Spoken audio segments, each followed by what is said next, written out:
Hello दोस्तों, कैसे हैं। मैं आनंद आप सभी का आपके अपने ऑनलाइन प्लेटफॉर्म लक्ष्य एग्जाम पॉइंट पर स्वागत करता हूं। हम भौतिकी पढ़ रहे थे। हमने भौतिकी तक क्या क्या पढ़ा था। अभी केंद्रीय बल, अब केंद्रीय बल यहाँ तक पढ़ा था। इसके आगे हमें पढ़ना है। तो इसके आगे हमने आपको बताया था प्रक्षेप गति के बारे में हम बात करेंगे। तो आज हम जानेंगे प्रक्षेप गति होती क्या है। पहले जाने प्रक्षेप क्या होता है। प्रक्षेप प्रक्षेप होता क्या है। प्रक्षेप का मतलब है फेंक देना, फेंकना। आप जब कोई भी वस्तु पृथ्वी से उठाकर ऐसे फेंकते हैं तो उसे आप प्रक्षेपित कर देते हैं, मतलब फेंक देते हैं। उसी कहा जाता है प्रक्षेप। और प्रक्षेप गति क्या है। अगर आप किसी वस्तु को उठाकर फेंकते हैं ऐसे, तो वो जितने समय तक हवा में गति करेगी, इसके बाद जमीन पर गिर जाएगी। तो वो जमीन तक गिरने से पहले और आपके फेंकने से पहले वो जितने समय तक हवा में रहेगी, उसकी वो प्रक्षेप गति है। मान लीजिए आप एक कंकड़ उठाया और ऐसे फेंका, तो जब तक पृथ्वी पर नहीं गिरेगा, जमीन पर नहीं गिरेगा, तब तक उसकी प्रक्षेप गति है। तो ये प्रक्षेप गति ऐसे करता है, गोलाकार। जैसे मान लीजिए आपने यहाँ से कोई पत्थर उठाया, यहाँ है, आपने उसे ऐसे ऊपर फेंका, तो कैसे गति करेगा, ऐसे गति करेगा ना, ऐसे आकर जमीन पर गिर जाएगा। देखिए गिर गया यहाँ पर। तो ये जो जिस पथ पर उसने गति किया है, यही तो उसकी है प्रक्षेप गति। यही उसकी प्रक्षेप गति है। हमने किसी पत्थर को फेंक दिया, वो फेंकने के बाद जो गति करता है, जैसी गति उसकी होती है, उसे हम कहते हैं प्रक्षेप गति। तो और जिस जिस पथ पर वो गति करता है उसे क्या कहते हैं। ये जो परवलयाकार पथ है, हवा में फेंकेंगे भाई, किसी कोई तो पथ तो होगा, कोई तो रास्ता होगा जिस रास्ते पर वो गति कर रहा है। तो वो जिस रास्ते से गति करता है उसी को हम कहते हैं प्रक्षेप पथ। मतलब हमने जब कोई कंकड़ उठाकर फेंक दिया, प्रक्षेपित कर दिया, वो जिस पथ पर गति करेगा वही हो गया प्रक्षेप पथ। बस। तो ये देखिए जो गति कर रहा है प्रक्षेप गति है, और इस पथ पर जैसे वो गति कर रहा है वही उसका प्रक्षेप पथ है। तो जब भी हम कोई पत्थर या कोई भी पिंड या कोई भी वस्तु उठाकर फेंकते हैं, तो वह परवलयाकार गति करता है। परवलयाकार का मतलब जानते हैं कि वो सीधा नहीं जाएगा, मतलब ऐसे नहीं गति करेगा सीधे ऊंचाई पर उठाकर फेंक दिया तो सीधे चला गया, नहीं।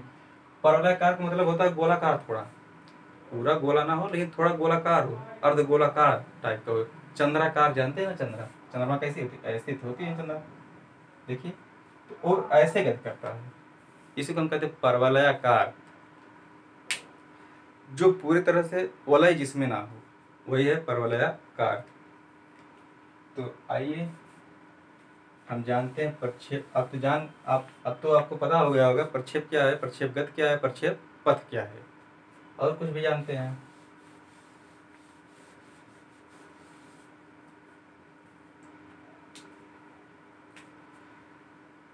देखिए हम बनाते हैं एक्स वाई अक्ष ऐसे। ये मान लीजिए एक्स अक्ष है, ये वाई अक्ष है।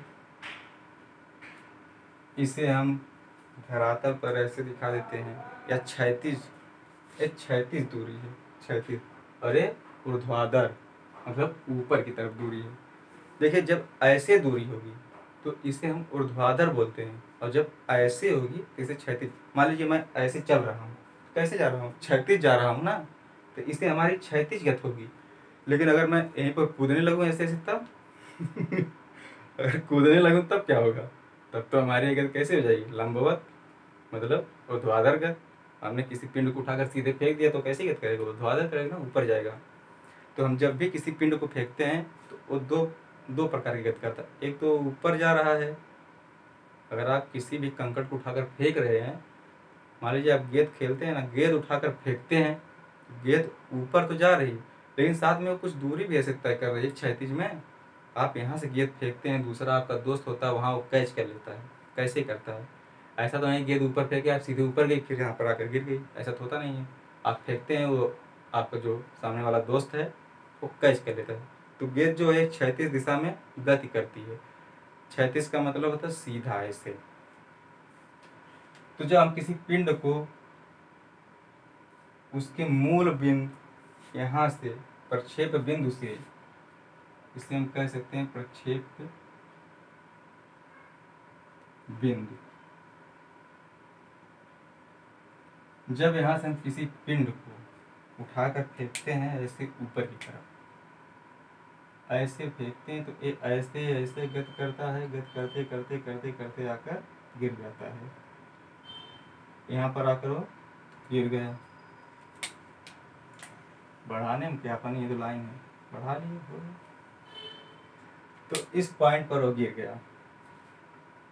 तो जो उसने दूरी तय की क्षैतिज में, जो उसने क्षैतिज में दूरी तय की, उसे हम परास कहते हैं।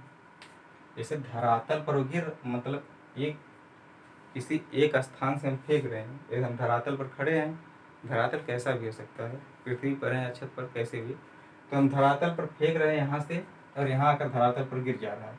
तो इसके बीच की जो दूरी है, इसे आर से हम इंडिकेट करते हैं, इंगित करते हैं।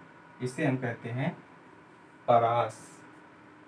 परास का मतलब कोई पिंड अपने मूल बिंदु से जहाँ से प्रक्षेपित किया जाता है और जहाँ जाकर वो दूसरे बिंदु पर गिरता है, उसके बीच की जो क्षैतिज दूरी होती है, उसे हम परास कहते हैं।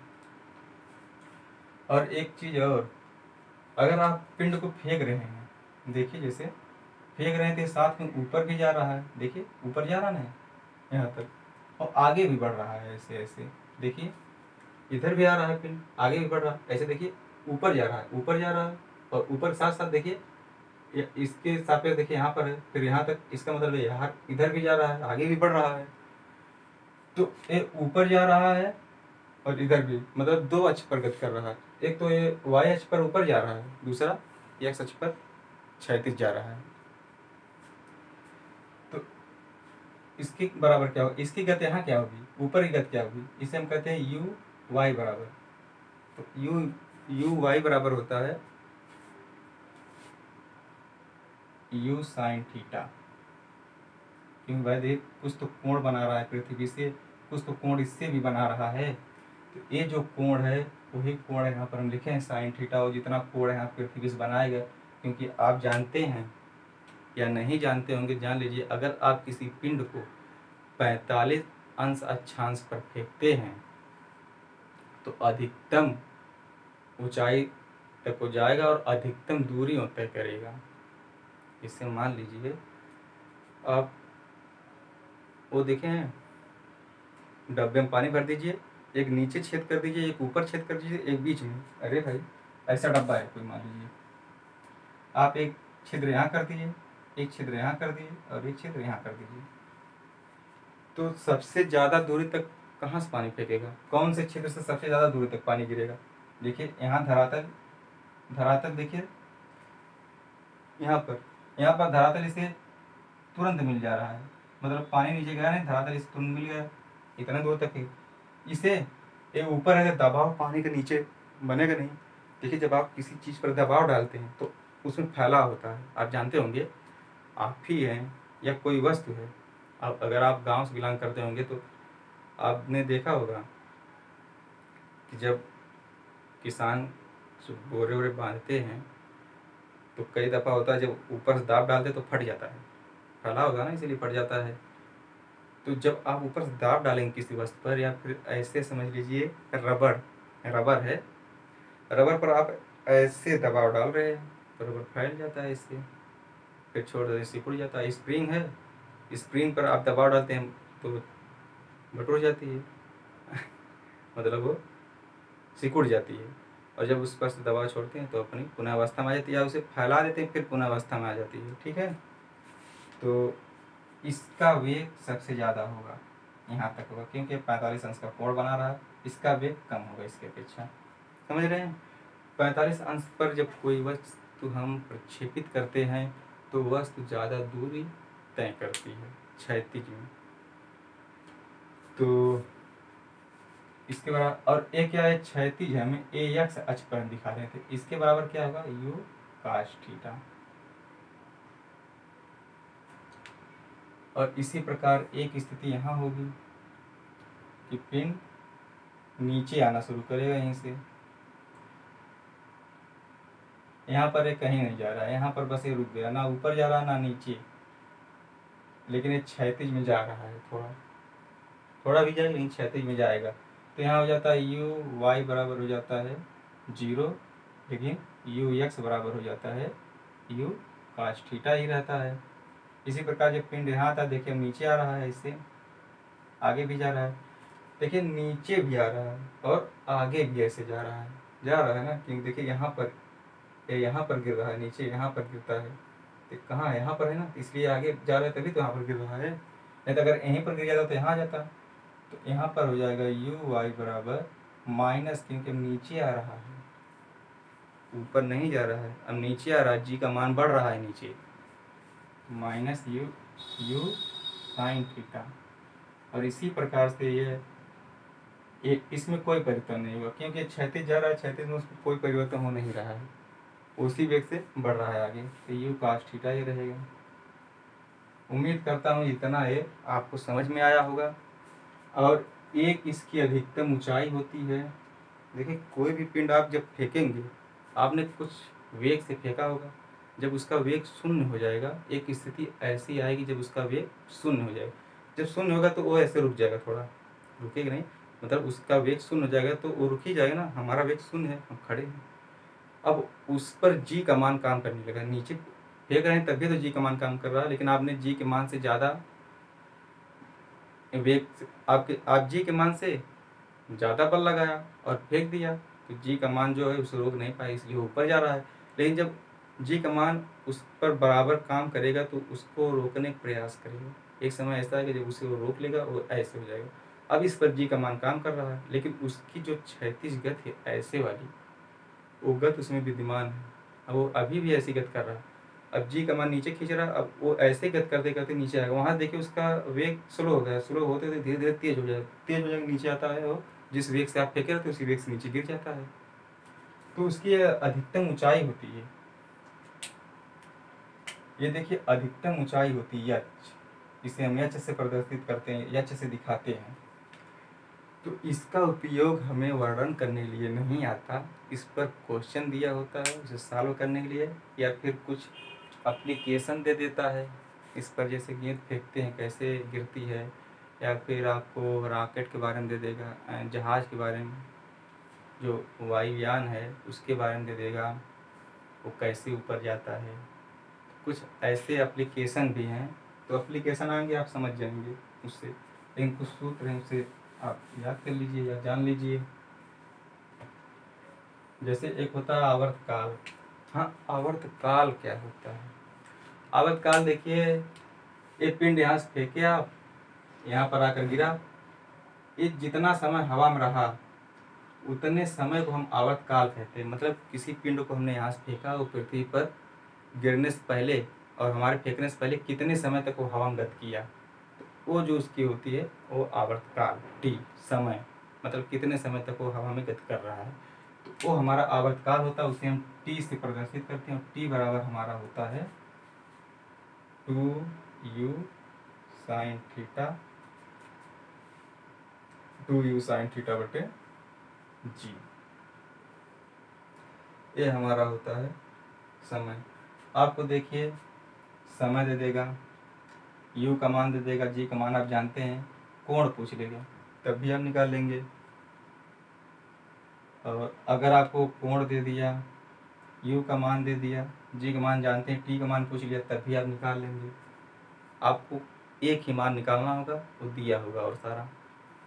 तो और आगे देखिए यच, ऊंचाई जो इसकी है ये, तो कई प्रकार की, अधिकतम ऊंचाई, निम्नतम ऊंचाई, तो वो आपको क्वेश्चन जैसा देगा वैसा आपको उसका आंसर देना होगा। तो अधिकतम ऊंचाई एच बराबर होता है यू स्क्वायर साइन थीटा बटे 2g। तो ये ऊंचाई हो गया, दिखाई दे रहा है नहीं?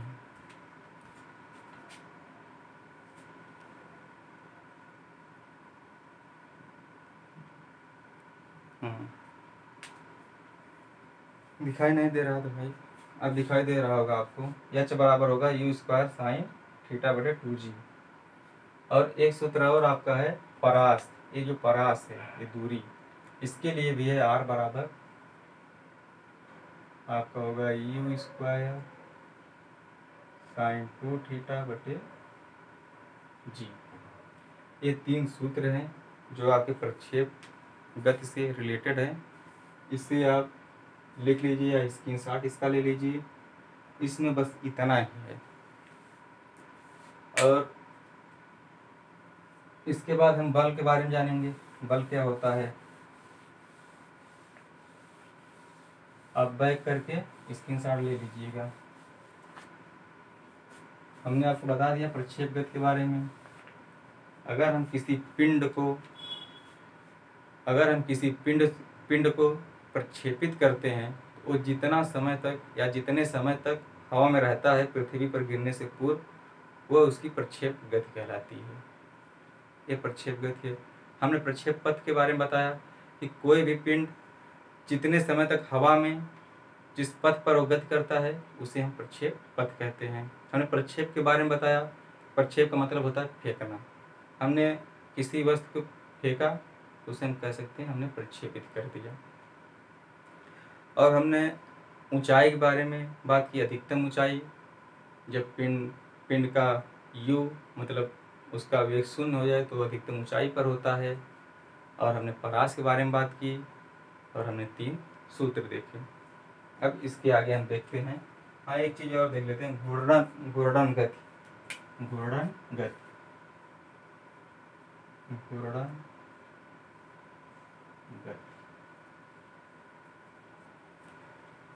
आप जानते हैं हमारी पृथ्वी घूर्णन गति करती है अपने अक्ष पर। घूर्णन गति का मतलब क्या होता है, मतलब ऐसी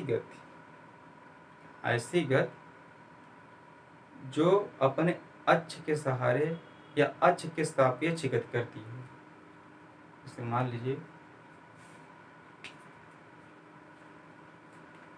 लीजिए कोई पिंड है तो इसका अक्ष कहाँ होगा, इसका भाई अक्ष बीचों बीच एक तो अक्ष होगा ना जो उसके ठीक बीच से गुजरता होगा।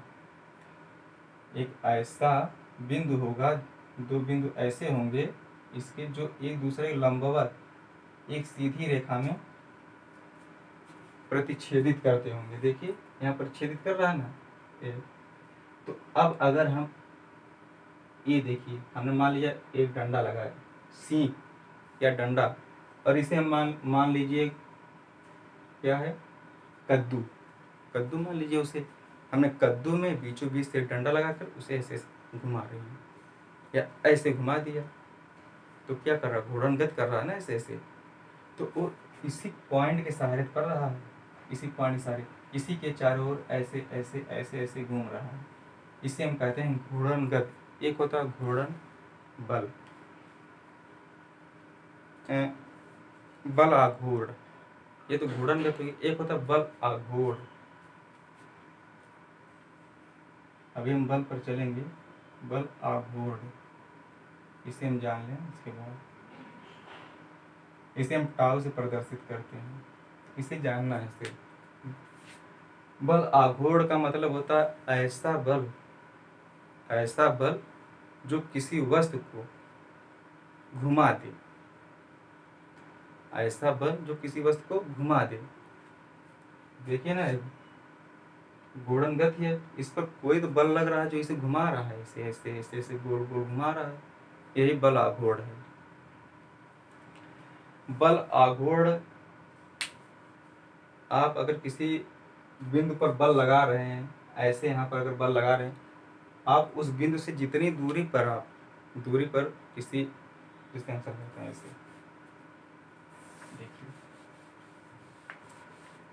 बल आघूर्ण आप जितने दूर से लगाएंगे उतना आसान आपके लिए होगा। जैसे बल आघूर्ण कहाँ काम करता है, चक्की आपने देखा है जो गांव में जिसे जाता बोलते हैं, जाता, उससे औरतें नहीं गेहूँ पीसा करती थी, तो उस जाते में आप देखे होंगे एक ऐसे हत्था लगा रहता है, फिर एक बीच में डंडी होती है, और ये जो होता है ये ऐसे गोल होता है ऐसे। इस हत्थे के सहारे यहाँ से पकड़कर ऐसे ऐसे घुमाया जाता है। बल हम कहाँ लगा रहे हैं, बल हम इस पर लगा रहे हैं ना। देखिए अगर ये हत्था ना होता, आप मतलब कल्पना कीजिए, इसे निकाल दीजिए और हम इसे यहाँ पर लगा दें बीच में, ये तो बीच वाला पॉइंट है जो उसमें जिसमें बीचों बीच जो छिद्र होता है उसमें इसका अक्ष है, बीच वाला अक्ष जो कील होती है वो अक्ष है। अगर हम कील के पास यहाँ पर इसे हत्थे लगा दें, ऐसे लगा दें, फिर घुमाइए ना, देखते हैं कितना देर तक घुमाते हैं, काफ़ी बल लगेगा। आप हैंड पंप चलाते हैं जो पानी भरने के लिए, उसमें भी बल आघूर्ण कार्य करता है। उसमें डंडा जो होता है लंबा क्यों लगाया जाता है, ताकि आप देखते होंगे अगर उसके आखिरी छोर पर पकड़ से चलाते हैं तो बहुत आराम से चला लेते हैं, ऐसे ऐसे। लेकिन कभी जो ऐसे नल है, ऐसे मान लीजिए नल है, ऐसे नल है, ऐसे ऐसे नल है, आप यहाँ से पकड़ चलाते हैं पानी बड़े आराम से निकलता है। ऐसे मान लीजिए नल है, पानी गिर रहा है, बड़े आराम से पानी निकलता है।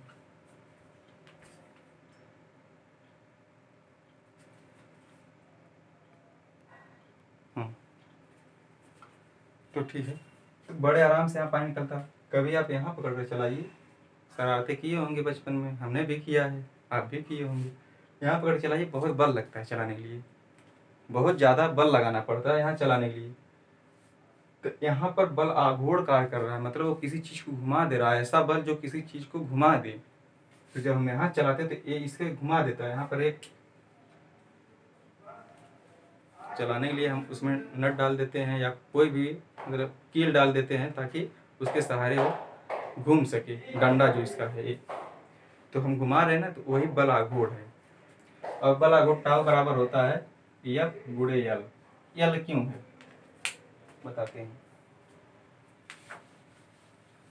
एफ क्यों है, यल क्यों है।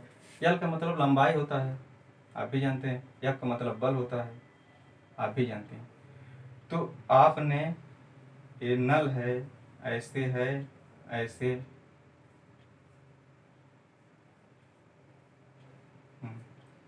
ये नल है, ये डंडा है। तो आप जब यहाँ बल लगाते हैं, इसकी देखिए जितनी ज़्यादा लंबाई रहेगी, जितनी ज़्यादा लंबाई रहेगी उतने ज़्यादा बल आघूर्ण का मान होगा। देखिए लंबाई बढ़ाइए, अगर 10 कर दीजिए, 5 कर दीजिए, आपको हमें मैं उम्मीद करता हूँ कैलकुलेशन आपको आता होगा, आप समझ पाते होंगे कि एक कैसे हो रहा है।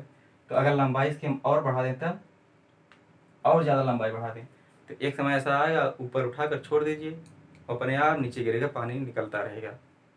देखे होंगे जो सरकारी हैंडपम्प होते हैं उनका डंडा काफ़ी लंबा होता है। कोई कोई ऐसा होता है जिसे आप ऊपर करके छोड़ देते हैं, इसके बाद उधर से पानी गिर रहा है, क्यों गिर रहा है, उसकी लंबाई ज़्यादा हो गई। और जब लंबाई ज़्यादा हो गई तो वो इधर भार ज़्यादा लगाएगा, नीचे का ऊपर, नीचे नीचे की तरफ बल ज़्यादा लगाएगा। ऐसे यहाँ ऊपर ज़्यादा लगा रहा है, जब बल ज़्यादा लगाएगा एक चीज़ ऊपर उठेगी। तो वही ये बता रहा है कि जो बल आघूर्ण है वो किसी ऐसा बल है जो किसी वस्तु में घुमा उत्पन्न कर दे, उसे घुमा दे। तो जब यहाँ बल नीचे लगेगा, इसकी लंबाई ज़्यादा होगी तो वो यहाँ पर इसे घुमाएगा, जब घुमाएगा ऊपर जाएगा, पानी नीचे गिरेगा। मैं उम्मीद करता हूँ बल आघूर्ण आपको समझ में आ गया होगा। अब बल आघूर्ण के बराबर है, आप बात है आपका फोर्स। बल क्या होता है,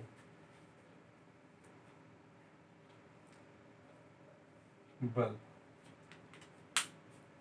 बल क्या होता है।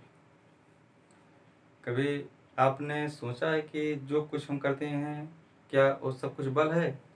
मैं अभी यहाँ पर लिखा बल, इसके माध्यम से लिखा ना ऐसे, या इसे मैं ऐसे पकड़ा हूँ, पकड़ कर रखा हूँ ना, तो ऐसा तो है ना, इस पर हमने कोई बल लगाया इसीलिए इसे हम पकड़ सकें। नहीं बल हम देखिए बल नहीं लगाया, नीचे गिर गया। तो बल तो लगाए हैं तभी तो इसे हम पकड़े हुए हैं। तो ये होता है बल। बल का मतलब होता है बल ऐसा कारक है जो किसी वस्तु की स्थिति में परिवर्तन कर दे। आप किताबों में पढ़े होंगे बल वह बाह्य कारक है जो किसी वस्तु को गति की अवस्था में ला देता है या लाने का प्रयास करता है, या कोई वस्तु विरामावस्था में तो उसे गति की अवस्था में ला देगा, या कोई वस्तु गति की अवस्था में उसे विरामावस्था में ला देगा। लेकिन सबसे आसान, सबसे छोटी परिभाषा ये हो सकती है कि बल ऐसा कारक है जो किसी वस्तु की स्थिति में परिवर्तन करते है। स्थिति मतलब स्थिति कोई भी हो सकती है। मान लीजिए किसी के आकार में ये विरूपण कर दे, विरूपित कर दे किसी का आकार ही। विरूपित का मतलब उसका आकार बदल दे, परिवर्तित कर दे। जैसे बचपन में आप गीली मिट्टी लेकर खेले होंगे, तो कभी लड्डू बनाते रहेंगे, कभी मूर्ति बनाए होंगे, तो कभी घोड़ा बनाए होंगे। तो आप क्या करते, मिट्टी तो एक ही है, एक ही बाली है, उसे कई रूपों में आपने बदल दिया, तो वो विरूपित कर रहे हैं, उसका रूप परिवर्तित कर रहे हैं। तो बल लगा रहे हैं तभी तो रूप परिवर्तित हो रहा है, तो वो बल है। और मैं यहाँ पर लिख रहा हूँ, यहाँ पर अगर बल मैं ना लगाऊं तो यहाँ पर कैसे लिखूं? इसके और इसके बीच में, इन दोनों के बीच में जो मार्कर है, मार्कर और इस व्हाइट बोर्ड के बीच में भी तो एक बल लग रहा होगा, इसीलिए जो स्याही है वो कुछ कार्य कर रही है, कोई हमें कोई चित्र दिखा रही है, चाहे वो चित्र देवनागरी लिपि का हो या कोई चित्र ब्रिटिश लिपि का हो या किसी अन्य लिपि का हो, तो हमें तो कुछ तो दिखा रहा है, या फिर कोई चित्र ही हो, तो इनके बीच भी कोई बल कार्य कर रहा है। हम इन सारे बलों के बारे में पढ़ेंगे। तो बल क्या होता है? बल एक ऐसा कारक है जो किसी वस्तु की स्थिति में परिवर्तन कर देता है या करने का प्रयास करता है। बस हम इस दीवार पर बल लगा रहे हैं, ऐसे ऐसे लगा रहे हैं, उस उधर हम बल लगा रहे हैं, इस पर धक्का दे रहे हैं, लेकिन कोई परिवर्तन नहीं हुआ। तो मैंने तो बल लगाया, पर उसकी स्थिति में हमने कोई परिवर्तन नहीं कर सका, तो हमारा बल व्यर्थ है। लेकिन हमने तो बल लगाया, ये हमारा एक बल है। आप देखते हो मोटिवेशनल वीडियो या लेक्चर आप सुनते होंगे, वो भी तो आपके अंदर कोई बल उत्पन्न करता होगा। इसीलिए तो आप कहते हैं कि आज मैं खूब पढ़ूंगा, मैं रात को पढ़ूंगा, सुबह तक पढ़ता रहूँगा। 2 दिन पढ़ेंगे, तीसरे दिन में कम हो जाएगा, फिर आप देखते हैं वो वीडियो, फिर आगे पढ़ते हैं। कोई तो बल है जो आपके अंदर ऐसा जोश भर रहा है, ऐसी शक्ति प्रदान कर रहा है कि आप कुछ कर लेंगे। तो ये बल है। बल कई प्रकार के होते हैं। तो आइए हम अब इसी के आगे हम कल जानेंगे बल कितने प्रकार के होते हैं, और बल से संबंधित कुछ नियम भी जानेंगे। तो आज इतना ही आपके साथ, आप हमारे साथ बने रहिए, और आपको बहुत बहुत धन्यवाद।